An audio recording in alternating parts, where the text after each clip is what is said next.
Meskipun berbekal pengalaman panjang di dunia akting, Kirana Larasati mengakui panggung pejentri adalah dunia yang sama sekali berbeda dan penuh tantangan.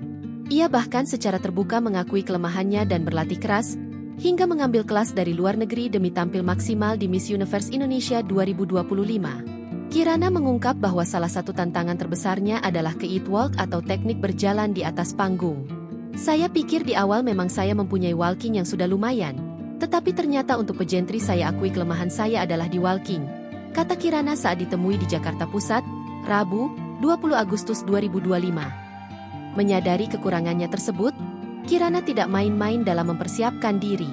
Ia langsung mendaftarkan diri di berbagai kelas untuk memperbaiki tekniknya. Bagi Kirana, pengalamannya sebagai seorang aktris tidak serta-merta menjadi jaminan di dunia kontes kecantikan. Sebab, ia menyebut keduanya adalah dunia yang benar-benar berbeda. Menurut dia, penilaian di ajang pejentri jauh lebih komprehensif dan detail, mencakup semua aspek dari ujung kepala hingga ujung kaki.